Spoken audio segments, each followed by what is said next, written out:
The doctor begins the autopsy of a homeless woman, but something inside her body is still alive. He drops the scalpel and runs out. The room is cold, not only because of the temperature, but also because of the atmosphere. This is the room for those who will not return. The clock ticks, but it seems to be running at a different pace from the world outside. A sharp metallic sound rings out as the scalpel is placed on the table. Dr. Raoul adjusts his glasses, pulled his white coat up to his neck, and took a deep breath. It wasn't the first time he had done this, and it certainly wouldn't be the last. Lying on the steel table was a woman with pale skin, marks of dirt, and cold on her feet. Her face still looked frightened, as if death had come too quickly. Her name was Graciela, at least according to the crumpled piece of paper found next to the body in the community shelter. Raoul checked the documents. No relatives, no contacts. A silent death, like her life. He sighed. Let's begin. He turned on the tape recorder to record the procedure. Female patient, approximately 30-something years old, admitted to the morgue at 6:12 a.m. No obvious signs of violence. Cause of death still undetermined. He picked up the scalpel. The tip of the blade trembled slightly between his fingers, perhaps from the cold, perhaps from the loneliness of that room, where no one waits for answers.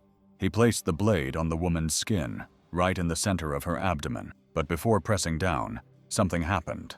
A movement. Raoul stopped. He moved his head slowly. The scalpel remained suspended in the air. Again, a faint movement coming from a place where there should be no life. He frowned, turned off the air extractor, and looked more closely. It was the movement of a baby. It can't be, he murmured, confused. He put his ear to the woman's belly. Nothing. Then he moved away a little and looked again. It was inside her. Raoul felt his skin bristle. His heart began to beat faster. He ran to the examination table. He grabbed the stethoscope with trembling hands, ran back, placed it on her chest, and then on her abdomen. Tum tum tum tum tum. It was real. There was life there.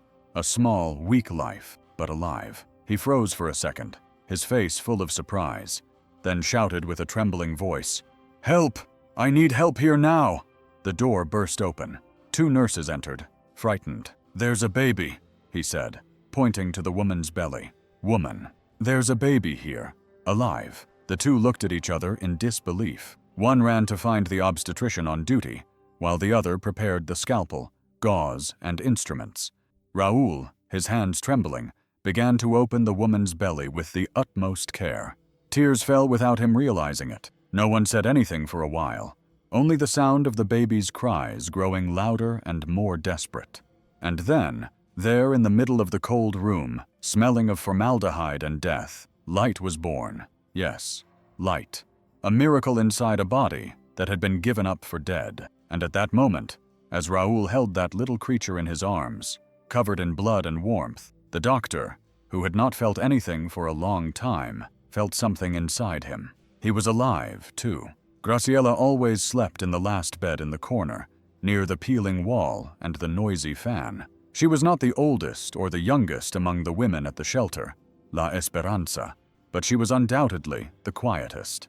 She spoke little, ate slowly, and slept curled up as if she wanted to disappear inside herself. The people at the shelter said she had come from far away, that no one knew where she had appeared one rainy dawn, wearing a long coat that dragged on the floor and a light blue scarf covering her hair. She didn't ask for alms. She didn't fight with anyone. She just arrived, ate what she was given, slept, and left early before everyone woke up. "Graciela is mute of the soul," said Doña Marlene, the manager of the community shelter. It wasn't that she didn't speak, but it was as if she had forgotten how to trust. She never received visitors, never said a name, had no documents or history, only that deep, lost look of someone who has seen more than they should have, and decided to forget. But what no one knew was what she carried inside her. Every night before going to bed, Graciela would sit on the edge of the bed and put her hands on her belly, not as if she were in pain, but as if she were caring for something, praying, keeping a secret that only God understood. Sometimes she would close her eyes for several minutes, and, in a low voice, almost without moving her lips, she would whisper something that only the pillow could hear. "Forgive me, my child, just a little." Then she would turn on her side, hug a thin blanket, and sleep with her face pressed against the wall. She avoided the gaze of the other women. Whenever someone got too close, she would move away. Once, a young woman tried to hug her after a difficult day. Graciela shrank back in fear and ran to the bathroom, where she cried quietly for hours. But the next day, she was there again, silent and steadfast as always. No one knew what she was hiding. On the morning she was taken to the hospital, Graciela was paler than usual, had deep circles under her eyes, and walked hunched over. Some women noticed that she was sweating coldly, even though the weather was cool. Doña Marlena asked her, "Are you okay, dear?" Graciela just nodded and smiled without showing her teeth. She replied in a barely audible voice, "I'm just tired. It will pass." But it didn't pass. That afternoon, she fainted in the dining room, falling hard and knocking over a tray of rice and beans. The sound of the plate breaking scared everyone. They ran to help her, but she didn't respond. Her eyes were open, but empty.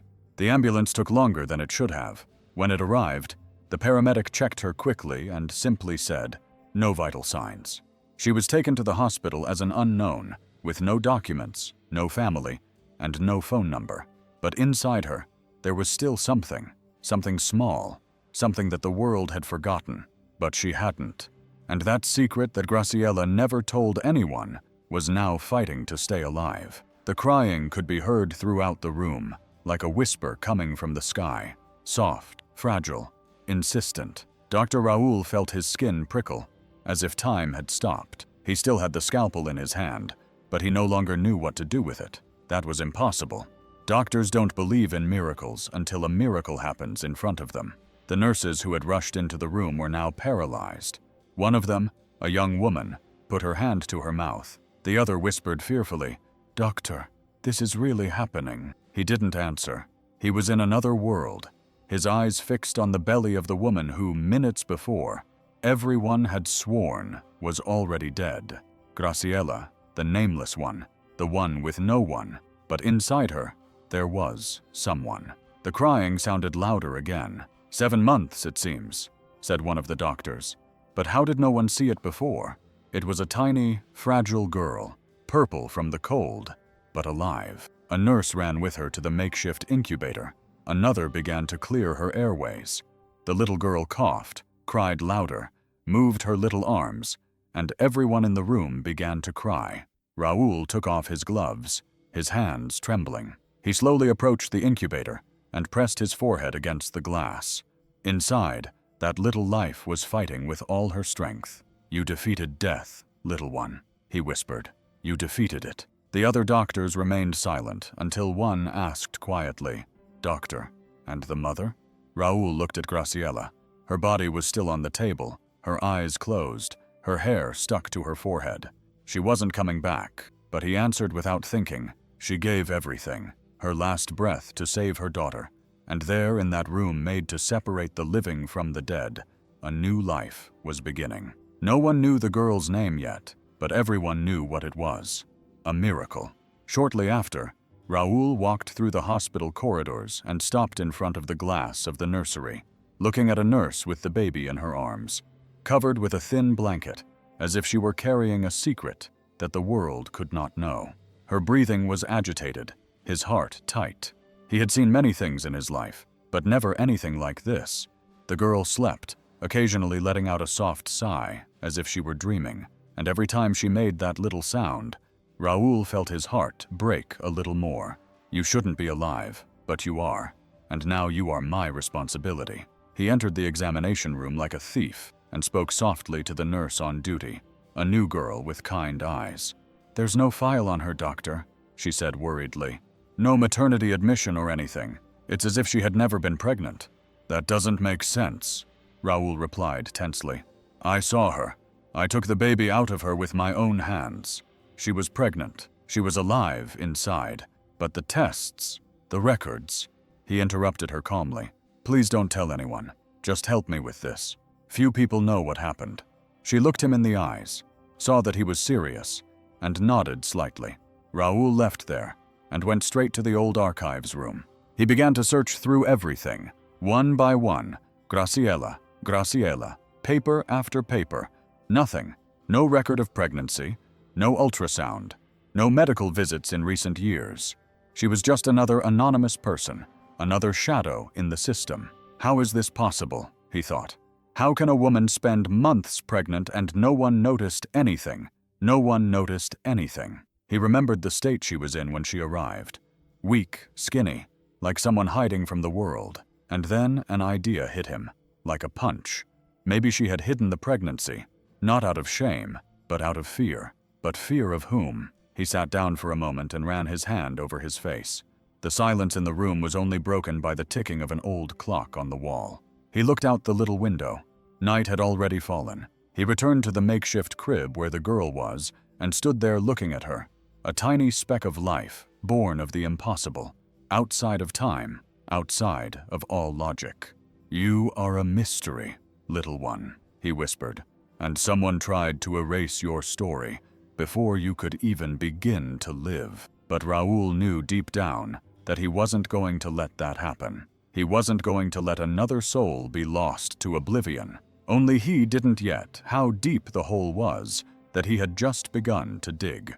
The next day, before sunrise, Raoul was summoned to the hospital administration office. The room was large with many windows, cold like everything else in that building. The director, a man in a dark suit with a low voice, spoke bluntly. "Dr. Raoul, we need to close this case." Raoul frowned. "Close? How can we close it? The woman had no documents, no family. The girl has already been registered as an orphan, anonymous. The hospital can't get involved any further. We've already done our part." Raoul clenched his fists. Anger rose slowly, like hot water forgotten on the stove. They want to pretend this didn't happen, that a woman died pregnant without anyone knowing, and that her daughter was born alive inside a morgue. The director remained calm. He didn't look him in the eye. "We have rules. This isn't an orphanage. The hospital can't be a shelter, and frankly, no one wants that kind of attention." Raoul stood up. The chair made a sharp noise as it scraped across the floor. Graciela had given her last breath so that this girl could be born, and you want to keep it all as if it were a piece of old paper. But the director didn't respond. He just crossed his arms and looked out the window. Raoul left without asking permission. He walked to the courtyard, sat down on a bench, and looked up at the sky, that pale, colorless blue. And then the memory came. Camila, his wife. He saw her face as if it were yesterday, her open smile, her sweet eyes, her small hand on her round belly, and then the silence, the empty hallway, the nurse crying and apologizing. It was a mistake in the examination. We didn't see the bleeding in time. Damn time. Since that day, he was never the same again. He never entered a delivery room again without trembling. He never smiled again, as if he had buried his faith in himself along with Camila. His faith in himself. He spent years thinking that God had turned his back on him, that all that was left was to work his shift, sign papers, and move on. But now, that girl, that life that appeared out of nowhere, that nameless woman who gave everything without saying a word, it was as if his wife had left him a message, as if she were saying, "Raoul, there's still time." He dried his face with the back of his hand, got up, and went to the nursery where the girl was sleeping. He stood there looking at her, and whispered, "I couldn't save your mom, but I won't fail you." Right then and there, Raoul made a promise, not to God, not to the hospital, but to himself. He wasn't going to abandon that girl. Not again. Never again. Raoul transformed an empty back room at the hospital into a kind of secret refuge. It had an armchair, a portable heater, a makeshift curtain, and a dim yellow light that made the place feel like a hideaway. There he spent his nights in silence, caring for that girl that no one wanted to see. He wrapped her in a thick blanket and carried her for hours. He fed her with great care. Although he had no practice, he learned to warm the bottle with warm water, change diapers with trembling hands, and hum a song she didn't even know where she remembered it from. She was so small, so delicate, but her eyes were otherworldly, that deep, attentive gaze, as if she knew more than she should, as if she saw things that others didn't see. "You have the eyes of someone who has already lived through many things, eh?" he said. smiling, though tired, on one of those nights while she slept in his arms. Raoul ran his finger down her cheek, so soft, so warm, and murmured, moved, light. That's what you are, light. The name came out like a breath, as if he needed to say it in order to breathe, and she, as if she heard him, moved her little fingers and let out a soft moan, almost a sigh. He laughed with tears in his eyes. Light, my little light. But the calm did not last long. Days later, he was called to the director's office. The same director was waiting for him now, with 2 lawyers and a printed sheet on the table. Dr. Raoul, we have received complaints that you are hiding a girl inside the hospital. This is serious. Raoul remained calm, looked firmly at them, and said, I'm not hiding her. I'm taking care of her. The director raised his voice. This place is not a shelter, doctor. It's not a daycare center. And you know that very well. A heavy silence fell. One of the lawyers coughed. The other pushed the sheet toward him. If you continue with this, you will be suspended immediately. Do you understand? Raoul took the sheet, looked at it, and left it on the table. He took a deep breath. It wasn't anger he felt. It was sadness, an old weariness mixed with a new certainty. He got up slowly, and before leaving, spoke in a low but firm voice. Maybe they're right. Maybe I'm breaking the rules. But for the first time in many years, I feel like I'm doing the right thing. He took a few steps, stopped at the door, and without turning around, whispered, maybe God gave me a new chance, and I'm not going to waste it. He returned to the makeshift room where Luce was waiting for him. He carried her in his arms as if protecting a flower in the middle of a storm. She opened her eyes, looked at him, and smiled. Maybe it was just a reflex, but for Raoul, it was a sign, a small gesture full of meaning, and in that moment, nothing else mattered. Raoul left the hospital with Luce in his arms, wrapped as if the world outside could hurt her.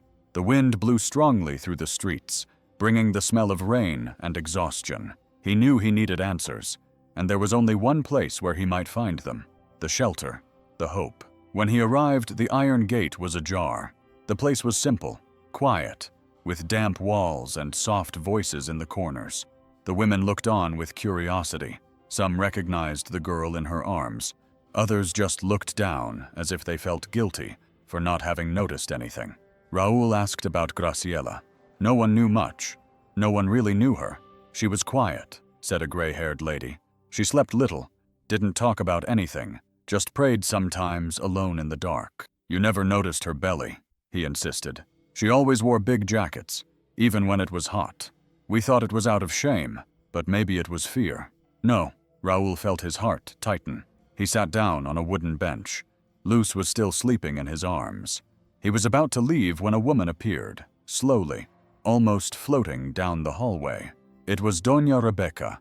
She walked with difficulty, her hair pulled back in a crooked bun. Her eyes were calm, but firm. Everyone respected that woman, even though she didn't say a word. Raoul stood up. Did you know Graciela? She didn't answer. She just gestured with her hand, asking him to follow her. They climbed a narrow staircase creaking with old wood and arrived at a simple little room. Inside there was a bed, a chair, and a small metal box on the table. Rebecca opened it carefully and took out a yellowed envelope tied with a blue ribbon. She handed it to him with trembling hands. Raoul took it, looked into her eyes, and without saying a word, she just put her hand on her heart and nodded. He opened the letter carefully. The handwriting was uneven and shaky, but full of feeling. He began to read in a low voice. Forgive me for what I hid. I am not who everyone thinks I am. Years ago, when I still had hope, they took my daughter away from me. They took her from me at birth. They told me she was not for me, that God had other plans. They took her away from me. The words weighed heavily. Each line seemed to be written with pain. Tears began to flow from Raoul's eyes. I looked for her in every corner, in every street child, in every glance, but I never found her. I only prayed and promised. I made a pact with God that if my daughter ever returned to me, it would be when my soul was no longer here. He closed his eyes with the letter on his chest and stood there for minutes. Luce in his arms moved her little hand as if she were touching him. He smiled weakly in silence. Rebecca then gave him a small wooden cross and pointed to the blue ribbon on the envelope. It was the same ribbon that Luz had on the blanket she was found with. She knew it. Raúl whispered that he knew this day would come. Doña Rebecca, although voiceless, cried a loud, silent cry.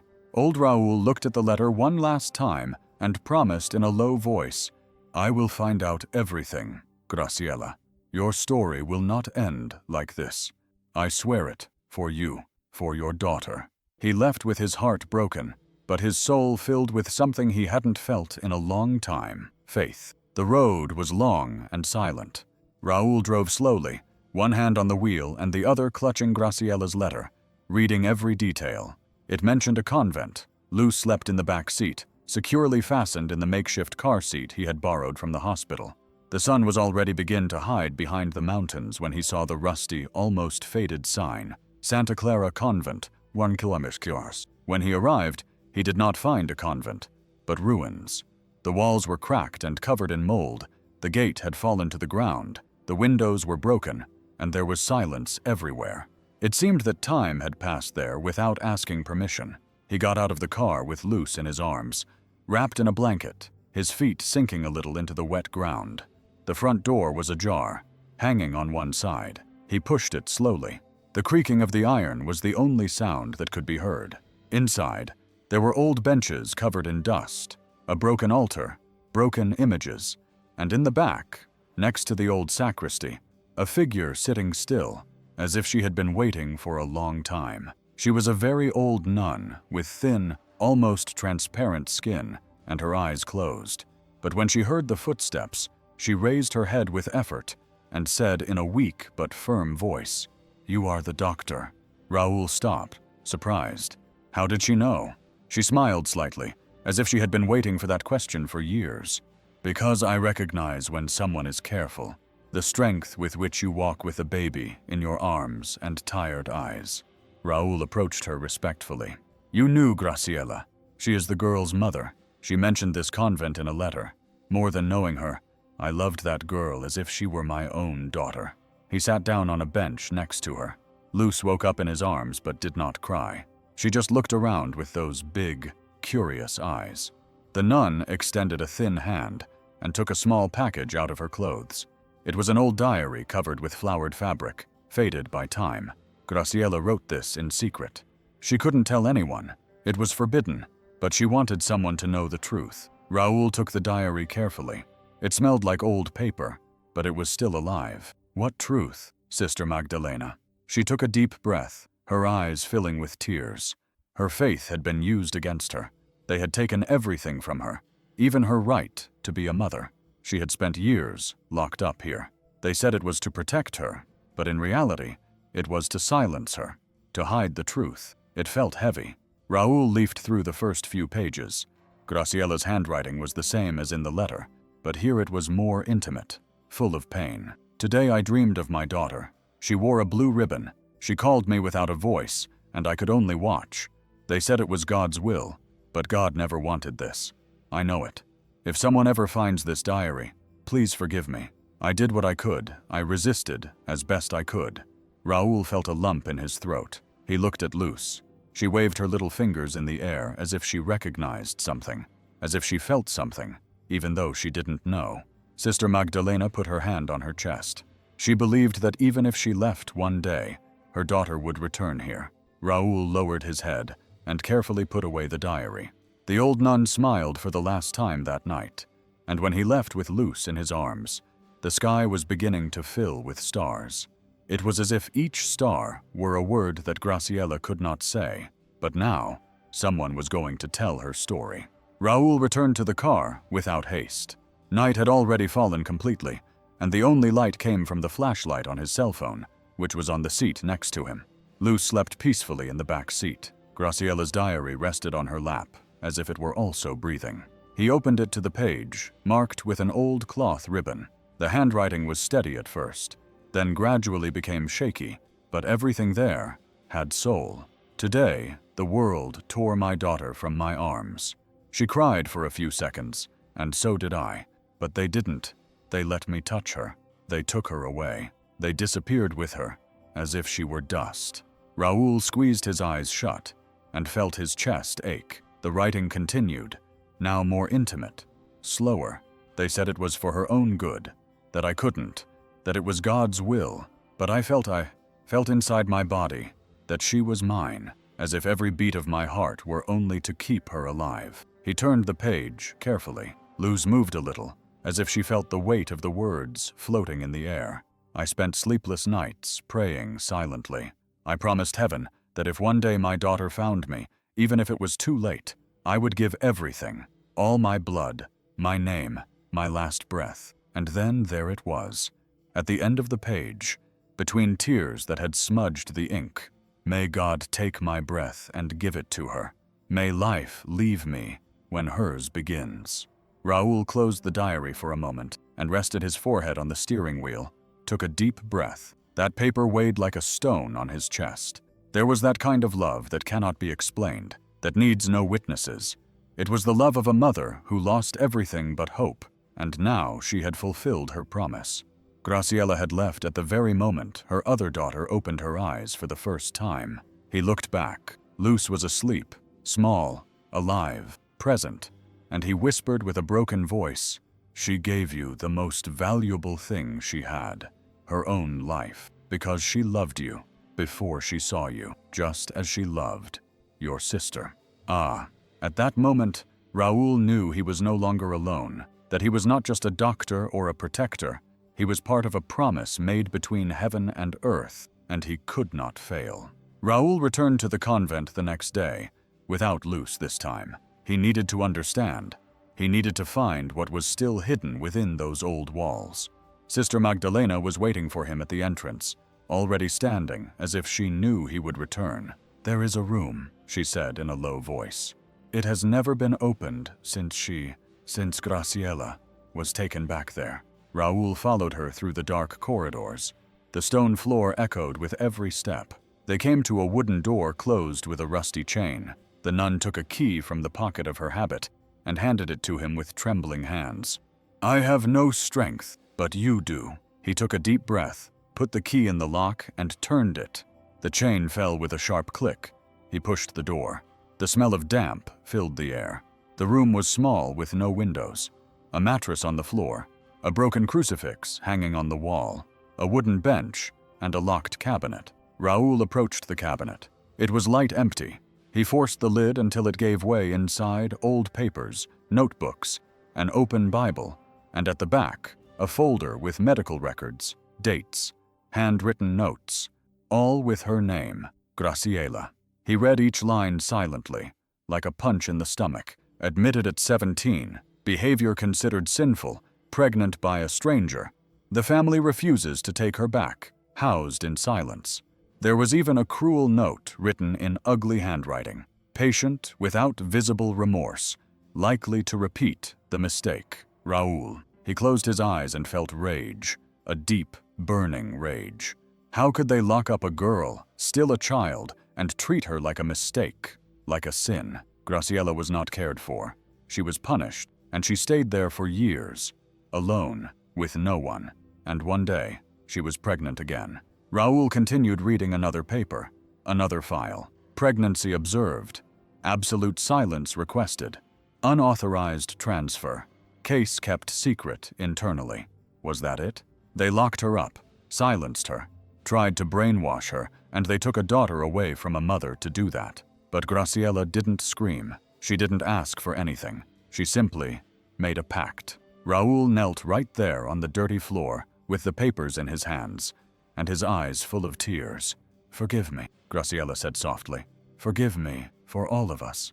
She left the room without saying anything else. Sister Magdalena closed the door behind him.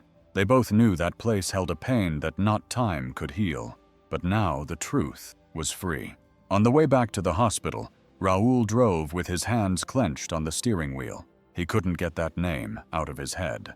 It was there, repeated several times on the convent papers, like a mark.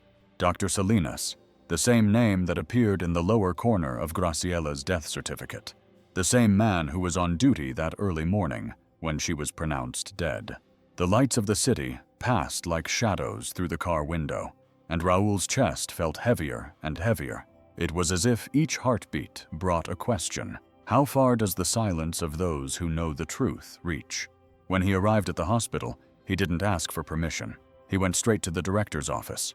The door was ajar. He pushed his way in. The director was inside, reviewing papers as if the world were not about to fall apart. "We need to talk," Raoul said, his voice firm, almost dry. The director didn't even look up. "Straight to the point, right, Dr. Raoul?" Raoul threw the papers on the table. The notes, the records, all with the same signature, Dr. Salinas. That name is on everything. He was the one who received Graciela. He signed the death certificate, and he kept quiet about her pregnancy. Why? The director now looked at him, but without surprise, as if he had expected it. "Do you really think you're the first to discover it?" he said too calmly. "Calm down. This hospital receives cases like this all the time. People with no name, no papers, no family. And when something out of the ordinary comes up, well, sometimes it's better to let it go." Raoul took a step forward, his eyes filled with rage. That woman was killed in life. She was abused, hidden, ignored, and you remained silent. You acted as if she had never existed. And now the director interrupted him coldly. "Now it's news, doctor.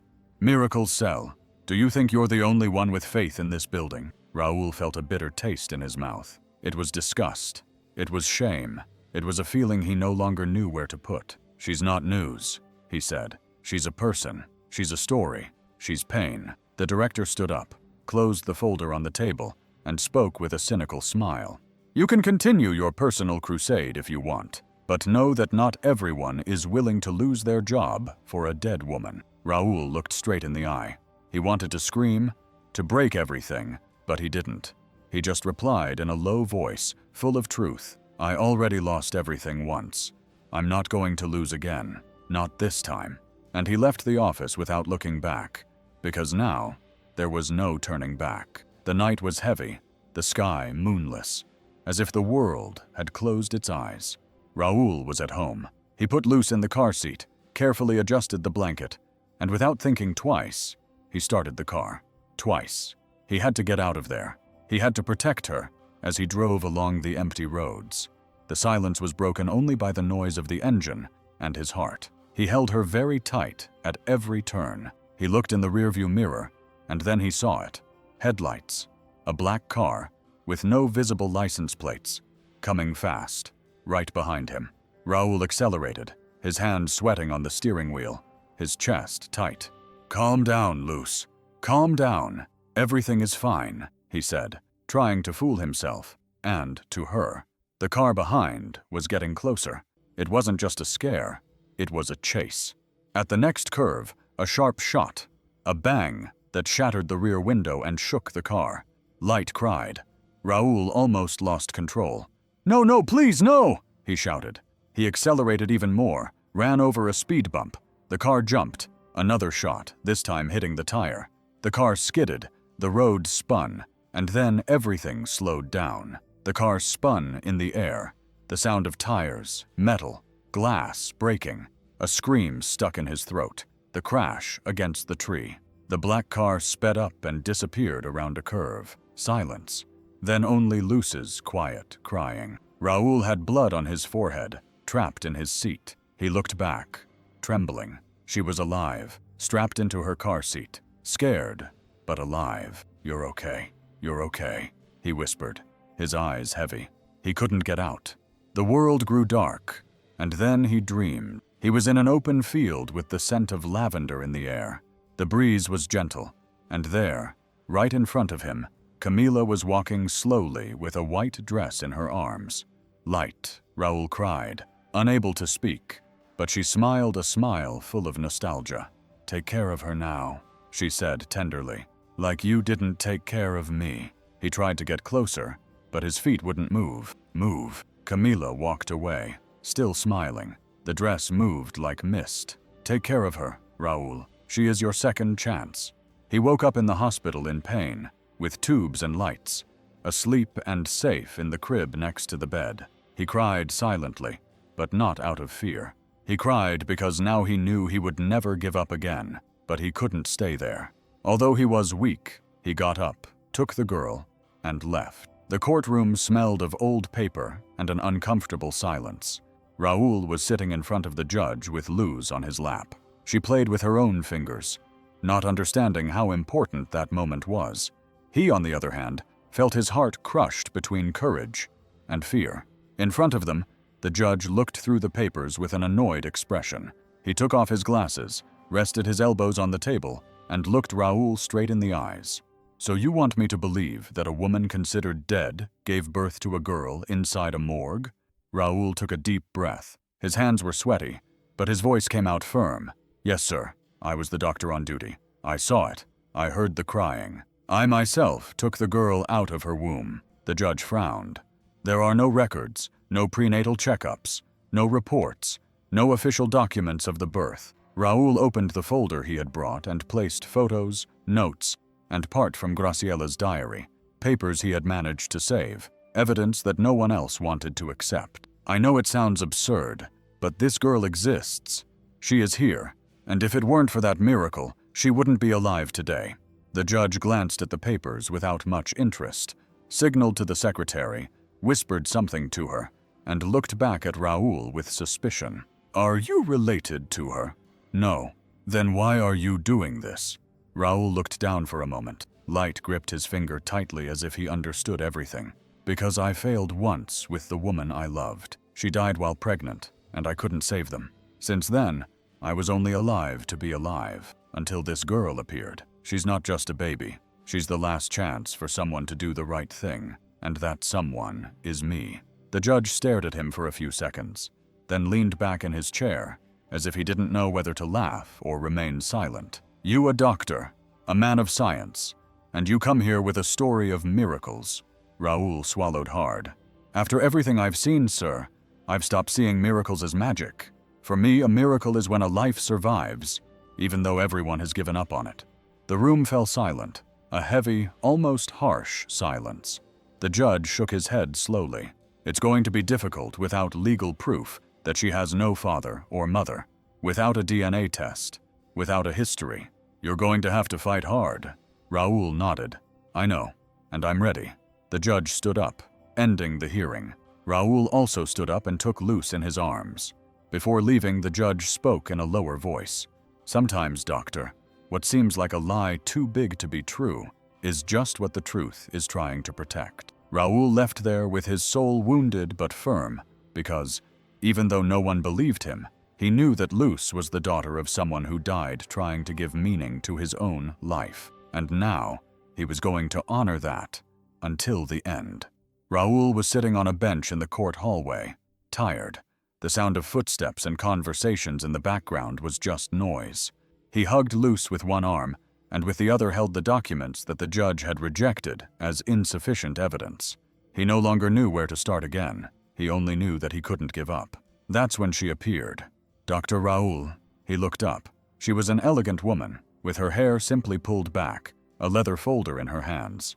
A firm but gentle look. "I'm Ana Maria, a lawyer. I heard about your case and, well, I want to help. I don't know why, but this situation has left me uneasy." Raoul was silent for a moment. He watched her sit down next to him. Luz also looked at her with those deep eyes, as if trying to remember a smell, an old memory. He sighed. "Thank you, but I've already been told that this is a loss of time." Ana Maria smiled slightly. "Sometimes what seems like a loss is just the beginning." She held out her hand, and that's when Raoul saw it. The simple light leather bracelet with a small blue stone in the center, just like the one Graciela used to wear. Raoul's heart stopped for a moment. "Where did you get that bracelet?"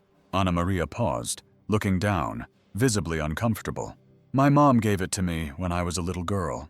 He felt a lump in his throat, as if time had tied a knot between the past and the present, pulling tightly. "Your mom. What was her name?" Ana Maria paused for a moment, then replied, "Lourdes, but she died young from depression and other family problems. After that, a woman from the countryside raised me." Raoul remained silent. Something there wouldn't leave him alone. An echo, a vague memory. That night, he went to the hospital and began searching through old files, forgotten records, yellowed papers.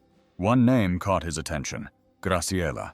Mother Lourdes returned to the courthouse the next day with the papers in hand. She waited for Ana Maria to come out of a meeting. "I need to show you something." She read the papers slowly and turned pale. Her eyes began to fill with tears. This can't be true. You're Graciela's sister," Raúl said in a low voice. "They separated you when your sister was 17 and you were 14. She put her hand to her mouth and cried silently.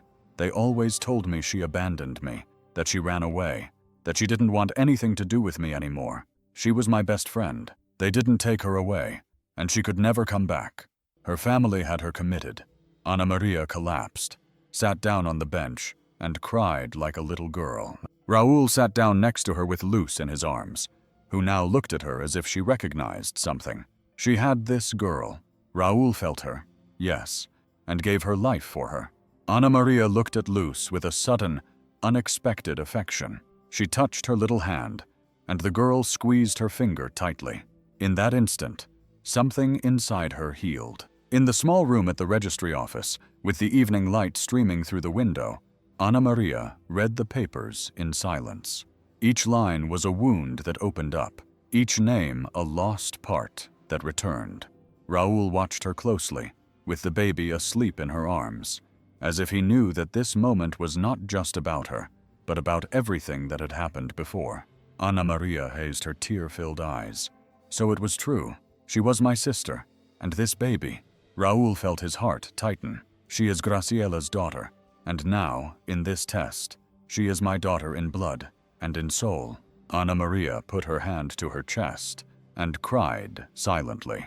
She remained silent for many seconds, and then, with a trembling voice, "The last letter I found was torn. It just said that a part of me was taken away. I thought it was talking about me." She got up and walked around the room as if looking for air, then looked at Luz, who was already awake, moving her little hands calmly. "But what about the daughter you had when you were a teenager? What happened to her?" Raúl pressed his lips together. He didn't know what to say. That was still a void, a gap in the story, but what they knew was enough to change everything. Ana Maria knelt down next to the little chair where Luz was sitting and gently ran her fingers through the girl's fine hair.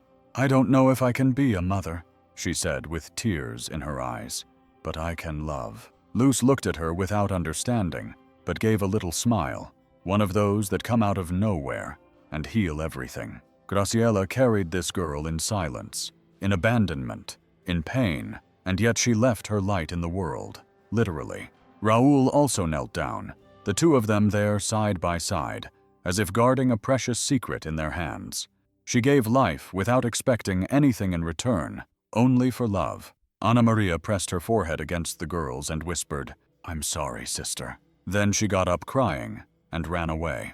The next day, Raúl found Ana Maria sitting on a bench in the shelter's courtyard, with her head down, her eyes fixed on the stone floor. She was distant, as if the world had fallen silent around her. The bracelet she was wearing, the same one Graciela had worn, glimmered faintly in the evening light. He approached her slowly but directly, and stood in front of her, his voice firm but pained. "Why did you run away from that moment? Why didn't you want to listen until the end?"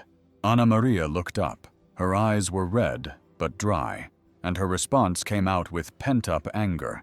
"Because I don't know if I can bear a story where either my sister, my best friend, abandoned me, or my parents were two criminal monsters.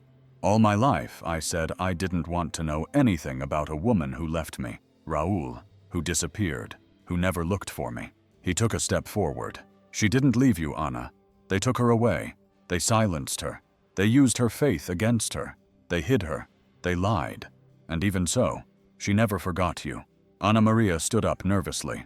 "You talk as if you know what it's like to grow up thinking no one loves you. What it's like to sleep praying for a sister who never came back." She didn't wait for an answer. She grabbed her bag angrily and left quickly.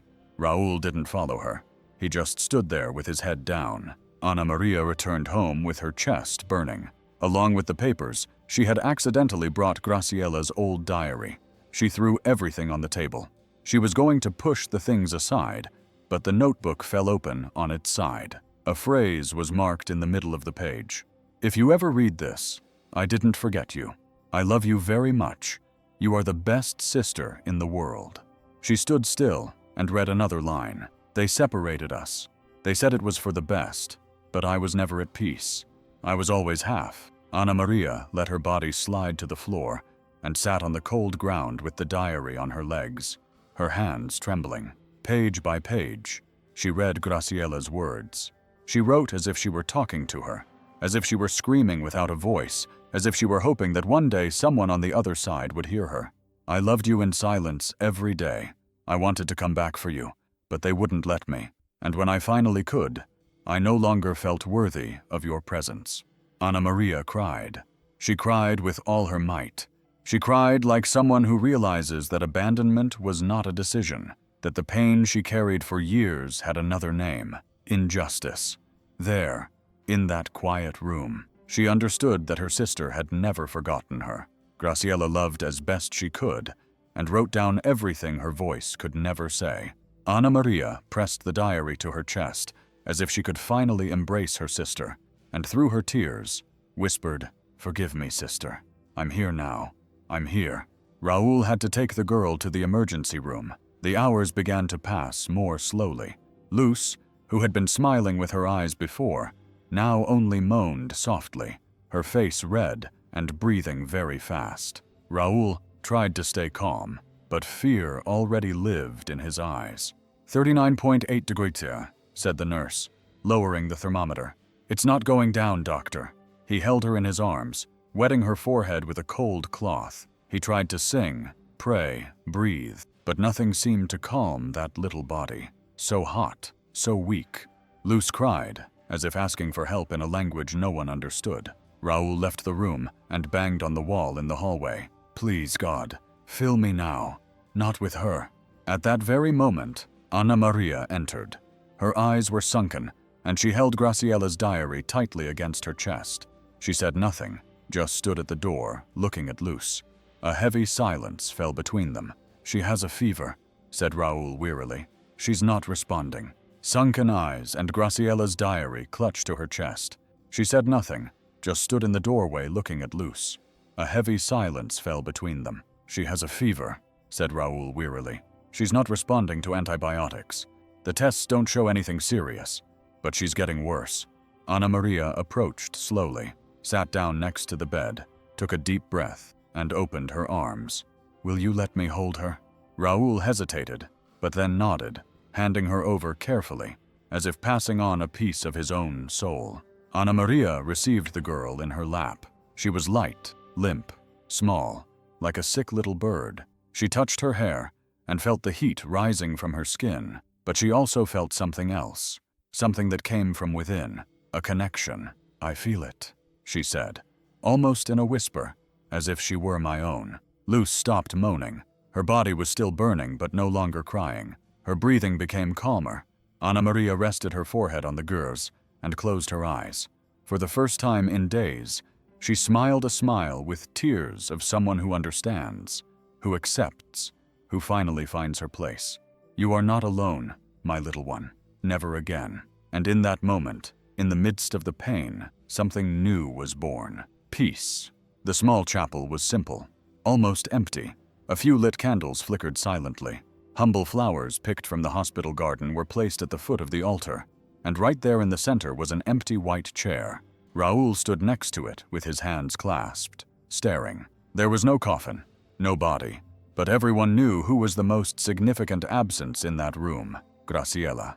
She had no wake, no flowers, no farewell, but now she would be honored by him and by her sister, Luce, who slept in Anna Maria's arms, dressed in white, wrapped in a blue blanket, the same color as the ribbon Graciela wore in her diary. Some women from the shelter were present, nurses, doctors, and in the quiet corner was Doña Rebecca, the mute nurse, her eyes shining, clutching a handkerchief in her hands. Raoul approached the empty chair and placed on it the wooden cross that Sister Magdalena had given him, then Graciela's diary, and finally, a white flower. He looked at everyone with a broken voice. She was forgotten in life, ignored in death, but today we kneel to recognize who she was. A woman who loved, who fought, who gave everything, and who left us the greatest inheritance: courage and silence. Anna Maria stood up and walked slowly toward the altar, carrying a small, yellowed envelope she had found among the last pages of the hidden diary. It was the last letter. She smiled gently and read with a trembling voice, "My daughter, if you ever read this, don't think that I didn't look for you. I looked for you in every child I saw on the street, in every smile, in every glance. I loved you in silence every day." Anna Maria cried, but she didn't stop. "Forgive me for not being strong enough, but God knows that if I ever found you, I would recognize you just by your soul." She folded the letter slowly, pressed it to her chest, and looked at the empty chair. "I found you, Graciela. Late, but I found you. I will find your lost daughter." And then something happened that no one expected. Doña Rebecca, the mute nurse, slowly got up and walked toward the altar. Her eyes were swollen from crying so much. She stood in front of the chair, gently touched the wooden cross, and with an effort that no one thought possible, let out a weak but clear sound. Clear. Thank you. It was just one word, but that was all. The ceremony was already ending. People hugged each other in silence. Some prayed quietly. Others just cried with their eyes closed. Anna Maria was sitting with Luz on her lap, her face still wet with tears. Graciela's letter tucked close to her chest. It was then that Luz, who had been calm until that moment, let out a low moan, a different sound. Anna Maria looked up immediately. Raúl did too. "Hey, little one, are you okay?" she whispered, adjusting the blanket. But Luz did not respond or move. Raúl jumped over, took her in his arms, and looked closely at her. Her little face was pale, her lips almost colorless. "She's not breathing," he said, his voice trembling. Anna Maria brought her hands to her mouth, paralyzed. Panic spread like lightning. People ran. Someone shouted for help. Raúl laid Luz on the floor of the chapel and began to give her CPR with steady hands, but his heart was broken. "Come on, Luz. Not now, please. Not now." Anna Maria knelt down beside her, crying silently, holding her little hand and whispering, "Stay with me. Stay with us." Time seemed to stand still. The seconds felt like hours, and then there was a sigh, so soft it was almost inaudible. Raúl stopped and looked at Luz. She moved her fingers, then his mouth, and finally his eyes slowly opened, looking directly at Anna Maria, and she smiled. It was a small but clear smile, calm, as if she had returned from a faraway place to say that everything was fine. Anna Maria was crying so hard she could hardly speak. "You're back. My God, you're back." Raúl held his head in his hands and breathed a deep sigh of relief, but he was still in shock. Luz threw her little hand in the air and touched Anna Maria's face with her wet fingers and smiled again. In that instant, everything changed. It was as if someone had left, but left light in their place. The chapel was almost empty now, with only echoes of voices, the smell of candles, and the peace after the storm. Luz slept in Anna Maria's lap, breathing calmly as if nothing had happened, as if the world had finally given her a safe place to dream. Raúl approached slowly and sat down beside her and remained silent for a while, just watching. Anna Maria's eyes were swollen and her face tired, but there was something different there, a lighter silence, like someone who, after years, was finally able to let go of the weight she had been carrying in her chest. He opened his arms and pulled her slowly toward him. She resisted for a second, but then let go, rested her face on his shoulder, and cried. It wasn't a pretty cry. It was a cry with sobs. It was an old pain coming out as best it could. Raúl hugged her tighter and said softly, "They didn't leave you alone, Anna. They took care of you." She shook her head, still crying. "But I spent so much time thinking that he left me, that he never loved me. He loved you more than anything. Only they didn't let him. They silenced him. They tied him up. But his love never stopped looking for you." Anna Maria cried harder, her body shaking like a little girl's. And that's when it happened. She let herself be cared for the first time, not as a lawyer or a strong woman, but as a little girl who had lost everything long ago and pretended to move on. Raúl held her until she stopped crying, until her breathing calmed down, until she rested her forehead on his and whispered, "You're lucky. Your mom never really left you." Then she looked at Raoul, her eyes red but calm. "Thank you for teaching me that I wasn't forgotten." Raoul just smiled, and at that moment, without saying anything else, the three were united, not by blood, but by a love that survived the silence, and no one could erase that. The day of the hearing arrived with clear skies, not a single cloud in sight. A beautiful silence filled the courtroom, as if even the weather had decided to respect the moment. Anna Maria carried Luz in her arms, dressed in a little white dress that one of the nurses had given her. Raoul was by her side, wearing a simple suit and with a firm gaze, but inside, his heart was beating so hard that he could hardly hear his own thoughts. In front of them was the same judge as before, but this time there was something different in his gaze, less doubtful, more human. "We have the documents," said the judge, calmly leafing through the tests, the medical records, the declaration of emotional attachment, and the DNA test with Anna Maria, and most importantly, the official adoption application. Raoul and Anna Maria nodded together and said they were sure. Anna Maria hugged Luz against her chest. The girl rested her head on her shoulder, calm and completely confident. "Your Honor," Raoul looked at the girl and then at the judge. "She is our daughter, not by chance but by choice, because of the story that brought us together and everything we are still going to build." The judge looked at them for a few seconds, picked up his pen, and signed. "From today, she is officially yours." Silence. Raoul fought not to cry. Anna Maria didn't. Tears rolled down unashamedly. She rested her forehead on the girl's and whispered, "Now you have a home. You have a name. You have someone to always take care of you." Although she didn't understand everything, she smiled sweetly and stretched out her little hand and touched Raoul's face. He grabbed those little fingers as if they were ties that no one could break. As they left the courthouse, the three of them walked slowly. Now they were a family without the same blood, but with a bond stronger than any blood tie. A new story was beginning there, from 3 broken pieces. Something new was born, and the girl was going to stay with Anna. Raoul was the father only in his heart. The new house was small, but full of light. The sun literally streamed freely through the windows, hitting the simple furniture and warming the corners. The walls smelled of new paint and hope. Luz was already crawling on the carpets, laughing, pulling cushions, learning new sounds. Anna Maria and Raoul still looked at each other sometimes, as if silently asking, "Is this really happening?" One quiet afternoon, while Raoul made coffee and Luz played on the floor, Anna Maria decided to sort through the old things that were still in boxes.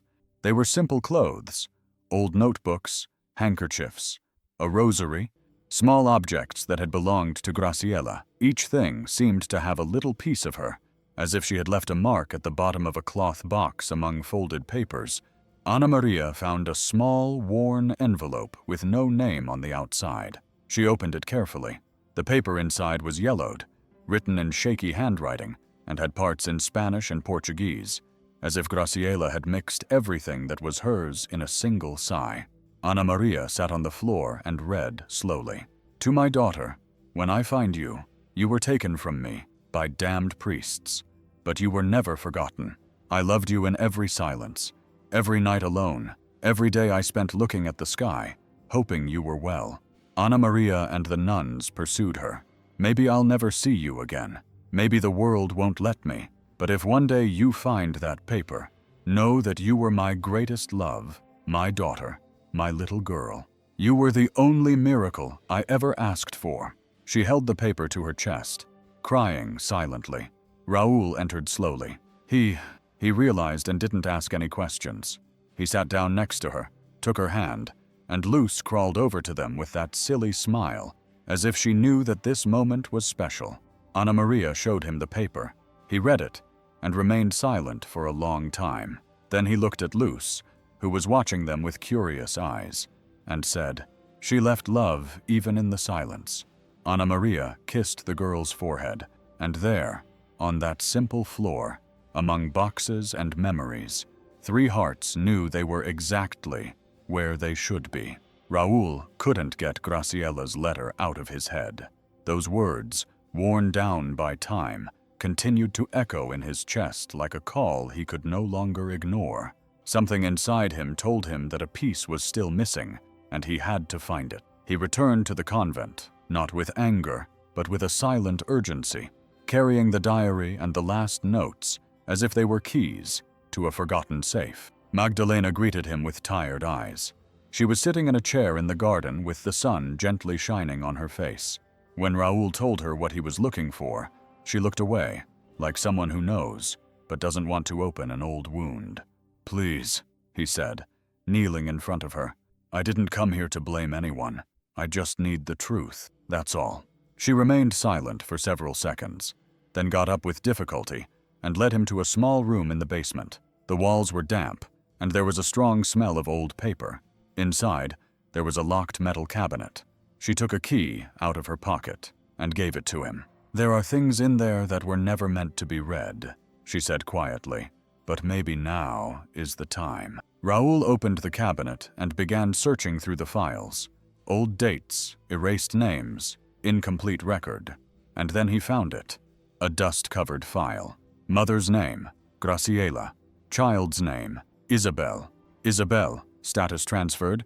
Destination, Nuestra Señora de la Paz Orphanage in Puebla. His hands were shaking, his heart racing. He read it again to be sure. Isabel. She had the daughter and was separated from her at birth. He left with the file pressed against his chest, his eyes filled with tears. Once in the car, he sat down, took a deep breath, and took Graciela's letter out of his pocket. He ran his fingers over the words written on hand, pressed the paper against her chest, closed her eyes. "Forgive me. I'm coming." She turned the key in the ignition and started the car, her hand steady on the steering wheel, her eyes filled with a purpose that even time could not erase. She was going in search of the ultimate truth, and nothing was going to stop her now. The orphanage in Puebla was an old building with high walls and narrow windows. It smelled of a small, dry garden at the entrance, and silence. A lot of silence. Raúl got out of the car with his heart in his hands, the file with Isabel's name on it, and Graciela's letter in his pocket, folded carefully, as if it were made of glass. The orphanage coordinator took him to a room at the back of the courtyard, where some children were studying in silence. She pointed with her chin. "Is that Isabel over there?" Raúl looked and saw her, thin, with a slender face, her hair tied back as if she were outside, sitting with her arms crossed in a corner of the room, staring into space, but her eyes were alive, alert, and sad. He approached slowly. She noticed him and looked at him, but said nothing. "Hello," said Raúl with a shy smile. "May I sit down?" She didn't answer, just shrugged her shoulders. He sat down. "My name is Raúl. I came because I wanted to meet you." Isabel remained silent, but looked at him as if she had seen many people leave before. "I found some things about you, and discovered that your mother hasn't forgotten you." She narrowed her eyes as if that were offensive. "I don't have a mother," she said firmly. "I never did." Raúl felt a lump in his throat, but didn't look away. He took the letter out of his pocket and handed it to her slowly. "She wrote this. She wrote it for you, even though she didn't know where you were. They took you away from her when you were a baby." Isabel took the paper, read it quickly, and then stared at it. Her eyes, which had been dry before, began to fill with tears, but she didn't let them fall. "Is this true, Raúl?" She nodded. "She loved you more than anything. They took you away from her, but she never, ever forgot you." Isabel remained silent, and for the first time looked down, as if that moment had broken an armor she didn't even know she was wearing. Raúl put his hand on hers. "You're not alone anymore." She didn't respond, but she didn't remove her hand. At that moment, something began to change. With the proof of his blood relationship to Ana Maria, he was able to file the application to adopt her as well. The car slowed to a stop in front of the simple house with a low gate and flowers growing in pots on the windowsills. It was late afternoon, the sky painted a light pink. Isabel got out, her steps uncertain, her body tense, her eyes searching everywhere for a way out. Raúl got out first, opened the gate, and said in a soft voice, "You can come in. No one is going to force you to do anything." She did not respond, but she entered. Anna Maria was sitting on the terrace with Luz on her lap. When she saw Isabel, she stood up slowly, her heart racing. It was as if she were facing something she had only imagined in her dreams, a forgotten piece of her sister coming toward her. Isabel stopped a few steps away and looked Anna Maria up and down, serious, almost cold. Her eyes, though young, were full of the past, full of fear. But it was Luz who broke the silence. The girl made a soft sound, almost like a babble. She stretched her little arms toward Isabel and, without saying anything, walked toward her. Isabel took a step back, frightened, but Luz continued and then hugged her slowly. A pure hug, one of those that ask nothing, one of those that just feel. Isabel stood still, her body stiff, as if she didn't know what to do with it. But little by little, something broke. First a small tremor in her shoulders, then a stuck sob, until everything came out at once. The tears, the muffled cries, the pent-up crying that seemed to come from years ago. She fell to her knees and cried like someone who had never been hugged for no reason, like someone who for the first time felt that she didn't have to be strong all the time. Anna Maria knelt beside her side. She said nothing, just put her hand on her back. Raoul stood in the distance with tears in his eyes, without having to do anything.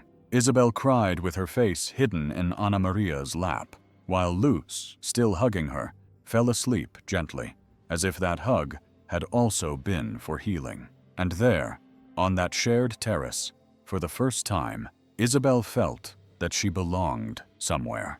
The decision came on a Sunday morning, while the smell of hot coffee filled the house. Isabel was sitting on the living room floor helping Luz put together an animal puzzle. The two laughed at each other, as if they had known each other forever. Anna Maria watched the scene from the kitchen with a tight heart, but this time, in a beautiful way, a tightness that came from love. Raoul approached, stood beside her, and whispered, "You know, right?" She felt slowly, without taking her eyes off the girls. "She's already ours, even if there's no paper."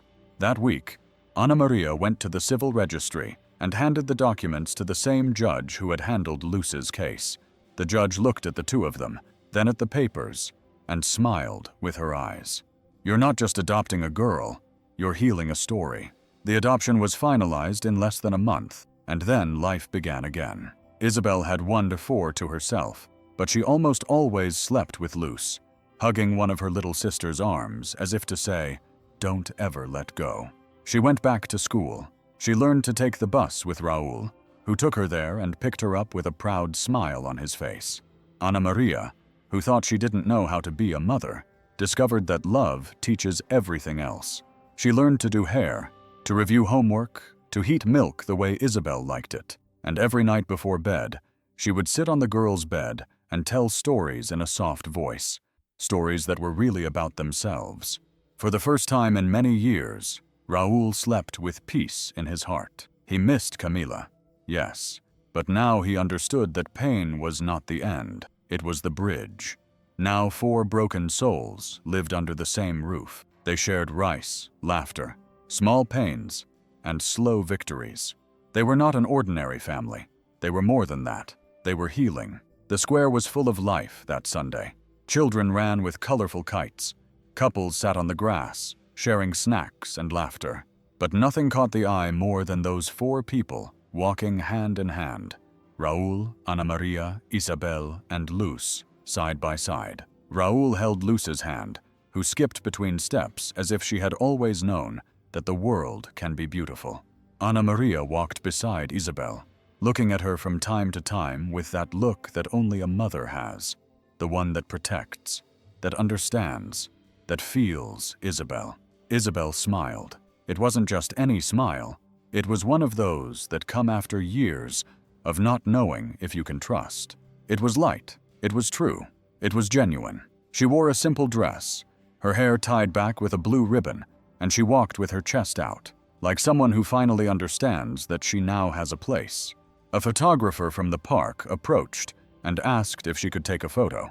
Raoul smiled and said, "Of course, I think it's our first real one." They stood together in front of the flower garden, light in Anna Maria's arms. Isabel hugging Raoul's arm. Flash. Then the photographer showed them the image on the camera screen. Perfect, said Raoul. He had it printed a few days later. Later, the frame was ready, hanging right at the entrance of the house. Below the photo was a dedication written in black pen to Graciela. Her light now shines in each of them. If you were in the doctor's place, would you risk everything to save this baby? Don't forget to share your thoughts with us in the comments. And if this story touched you, don't forget to subscribe and turn on notifications. Don't miss the next miraculous story.